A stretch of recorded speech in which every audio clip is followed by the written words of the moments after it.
Et bonjour à tous, je suis Mickaël Vallée, bienvenue sur l'âme des prénoms.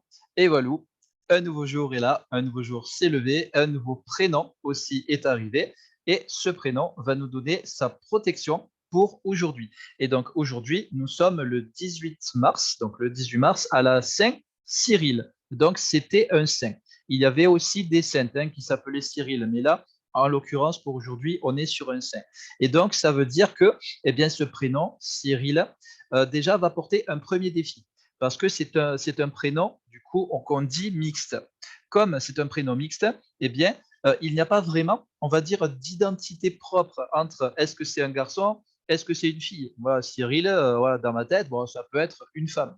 Mais voilà, pour quelqu'un d'autre, ben, moi, dans ma tête, non, moi, je verrais plus un homme parce qu'on entend Cyril, voilà, il n'y a pas de le à la fin. Mais si, ça s'écrit aussi avec le à la fin. Donc, homme-femme, on ne sait pas trop. Les deux se mélangent un peu. Et ça va donner justement un effet en tant que défi de ce qu'on appelle une crise identitaire. Ça veut dire qu'à un moment donné, en première partie de vie, donc c'est-à-dire enfance, adolescence, on va dire, vous aurez peut-être un petit peu de mal à trouver votre place au sein de votre famille et aussi dans votre vie. Rassurez-vous, vous allez y arriver. Voilà, pourquoi est-ce que ça se passe comme ça? Eh bien, c'est parce que si on entend, voilà, le prénom Cyril, qu'est-ce qu'on entend? Eh bien, dedans, il y a Cyril, le. Et donc, en gros, eh bien, on fait justement, on a une référence à un pays, la Syrie. Qu'est-ce qui s'est passé?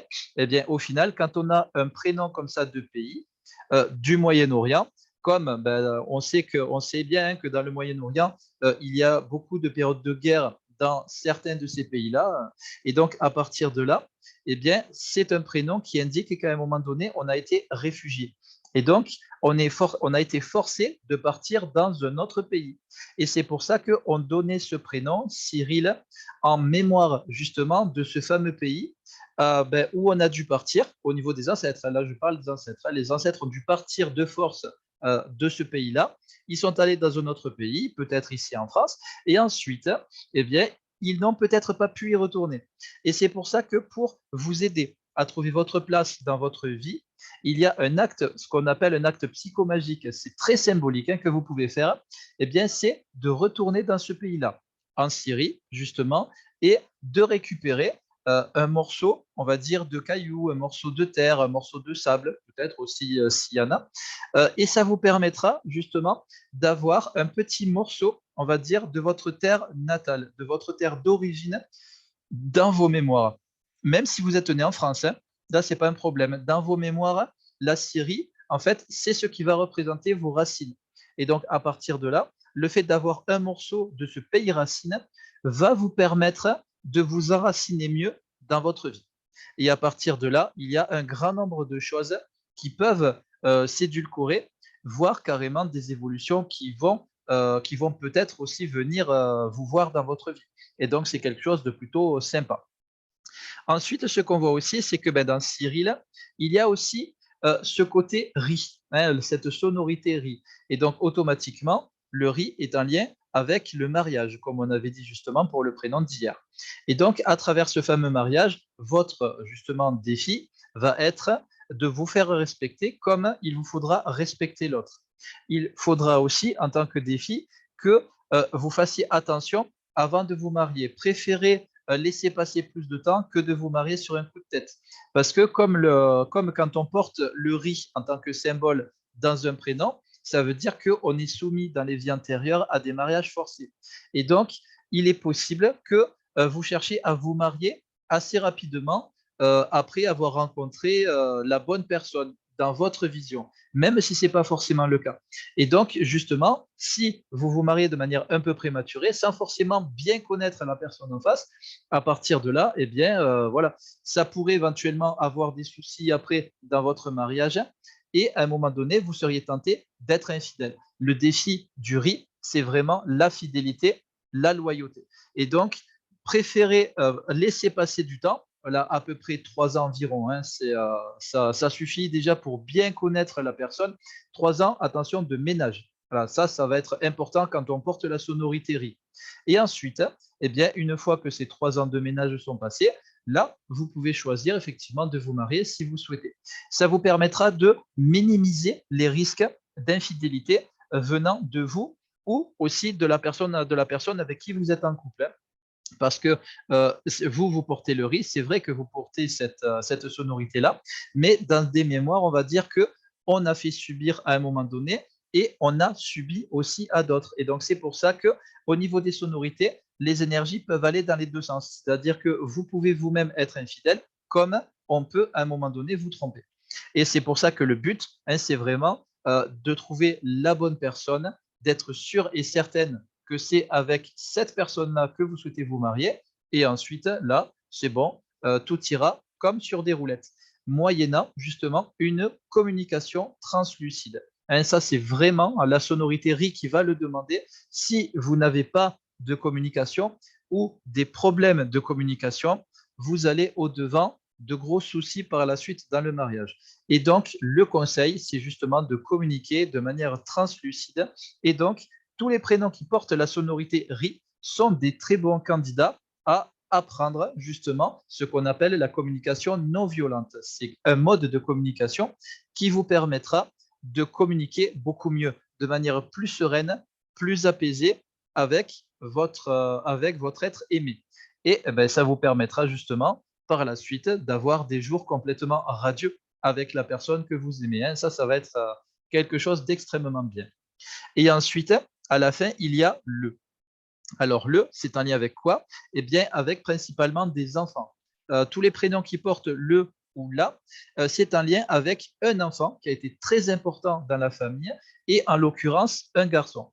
Donc, c'est un enfant qui a été important parce que peut-être qu'on a perdu un enfant garçon dans les mémoires, on va dire, même chez les ancêtres, ou alors il est possible aussi que cet enfant eh bien, ait fait quelque chose de très important et que cet enfant, là en l'occurrence un garçon, ait permis un gros essor financier, on va dire, un gros potentiel vibratoire aussi peut-être dans les entreprises, etc. etc. Voilà, c'est quelqu'un vraiment d'assez fort, assez puissant, assez posé, qui a permis d'avoir une grosse amplification d'énergie de sa famille à son époque. Et vous, vous êtes relié à cet enfant. Et donc, dès que vous portez la sonorité le ou la dans un prénom, je vous conseille de vous renseigner si il y a eu des enfants perdus dans le passé au niveau de l'histoire de votre famille.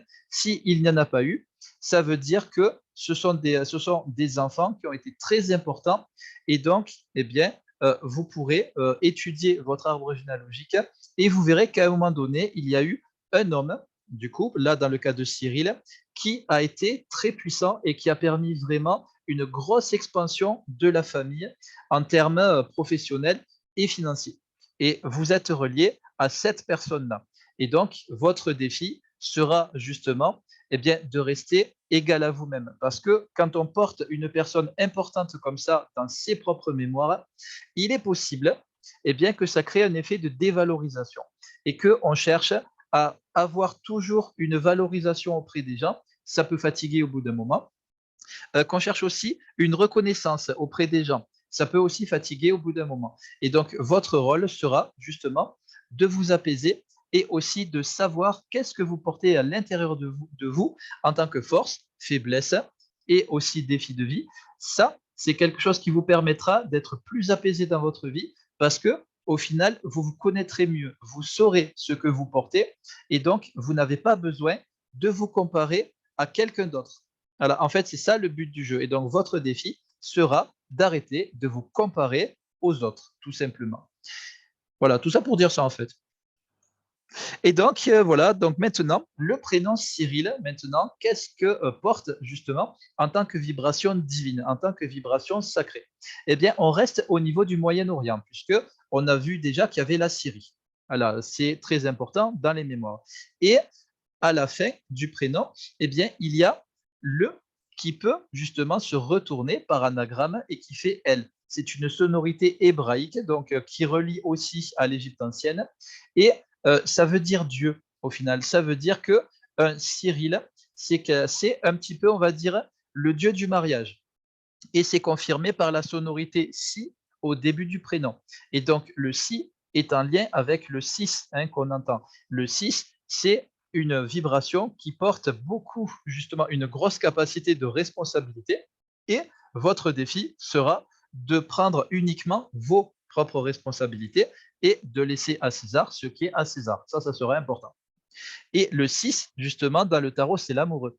Et donc, en gros, en fait, ben voilà, ça donne un petit peu cet effet dieu du mariage. C'est-à-dire que un Cyril, c'est quelqu'un à terme, quand il est bien apaisé, bien posé, bien assuré dans sa vie, c'est quelqu'un qui est voué à être très paternel, très protecteur. C'est un très bon guide aussi. Un Cyril, c'est quelqu'un qui sait guider les gens avec on va dire, assez d'autorité pour que les gens ne se dispersent pas, mais avec assez de bienveillance pour que les gens puissent se sentir valorisés, qu'ils puissent se sentir reconnus, mais par eux-mêmes en priorité, hein, puisque au final, c'est votre défi. Et donc, tous nos défis deviennent par la suite nos spécialités. Et donc, votre rôle par la suite sera de guider les gens pour qu'ils apprennent au final à se connaître mieux, à savoir ce qu'ils portent en eux, pour qu'ils puissent eh bien, on va dire, se valoriser eux-mêmes, tout simplement, pour qu'ils puissent avoir une très bonne estime d'eux-mêmes, mais sans développer le côté égo. Égo, justement, que le prénom Cyril peut avoir. Vous avez un très bon terrain pour ça. Et c'est pour ça qu'il vous faudra garder cet effet d'humilité, parce qu'un Cyril peut devenir un bon Dieu, et là, ça sera très bien, très bienveillant, etc. Mais si un Cyril devient un mauvais Dieu, alors là, vous allez au-devant de gros, gros soucis dans votre vie et aussi sur un plan karmique. Et donc là, ce n'est pas le but. Hein. Le but, c'est vraiment de rester humble, de rester bienveillant avec les autres. Et là, vous êtes sûr de rester toujours dans la compassion et dans l'amour inconditionnel. Et donc, au final, ben, cet amour inconditionnel, en fait, hein, puisque le prénom Cyril est très porteur d'amour inconditionnel. Et donc, qu'est-ce que c'est, au final, l'amour inconditionnel? On a tendance à croire que ça veut dire qu'on doit être toujours content. Voilà, malgré tout ce qui se passe, voilà, il pleut, je suis content. Voilà, j'ai pas le droit d'être pas content, j'ai pas le droit d'être triste. Voilà. Eh bien non, c'est pas ça. L'amour inconditionnel, c'est pas quelqu'un aussi qui est là pour tout accepter. Hein, c'est pas un tapis sur lequel on vient pour s'essuyer les pieds et après c'est bon, j'ai les pieds propres, je m'en vais. Non, l'amour inconditionnel, ce n'est pas ça. L'amour inconditionnel, c'est simplement un état d'esprit. C'est un état d'être où vous allez être capable d'accueillir les gens vers vous sans condition, ni de classe sociale, ni de race, etc., etc. C'est pour ça qu'on dit que c'est de l'amour inconditionnel. C'est un état qui permet d'accepter tous les états d'être. C'est-à-dire que dans un état d'amour inconditionnel, eh bien, les gens ont le droit de penser ce qu'ils pensent, même s'ils pensent différemment par rapport à vous. Ils ont le droit de faire des choses qui ne sont pas en lien avec vos conseils aussi.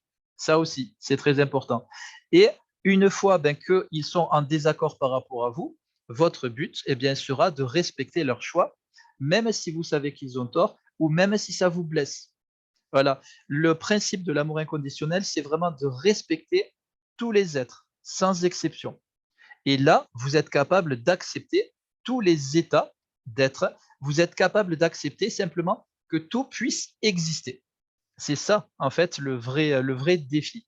Et si vous acceptez que tout puisse exister, là, vous pourrez aider tout le monde. Or, à un moment donné, si vous n'acceptez pas l'existence de certaines personnes parce que vous mettez certaines conditions à ce qu'ils puissent venir vers vous, eh bien, à partir de là, vous ne pourrez pas aider tout le monde. Et bien, en rejetant certaines personnes, vous allez automatiquement générer des graines négatives qui finiraient par se développer et vous donner ce que j'appelle un aller-retour karmique dans votre vie. Ce n'est pas le but non plus. Voilà, et donc le prénom Cyril, au final, hein, en termes, on va dire, divins, c'est un prénom extrêmement stable, dans un amour inconditionnel total, qui est capable d'accepter tout le monde, d'aider tout le monde, sans exception, de respecter tout le monde. Et c'est un très, très bon guide pour aider les gens à se valoriser, à se respecter et à se reconnaître par eux-mêmes. Ce qui fait qu'à partir de là, ils n'auront plus besoin d'être valorisés, respectés et reconnus par les autres parce qu'ils seront déjà stables à l'intérieur d'eux-mêmes. Et ça fera des gens qui ne feront que évoluer dans leur vie. Et vous, ben justement, vous aussi, ce sera pareil, vous ne ferez que évoluer dans votre vie parce que toutes les personnes autour de vous seront en constante évolution grâce à vous. Et ensuite, eh bien voilà, tout le monde s'aidera, s'entraidera au final à évoluer de manière complètement, j'ai envie de dire, illimitée. Pourquoi pas?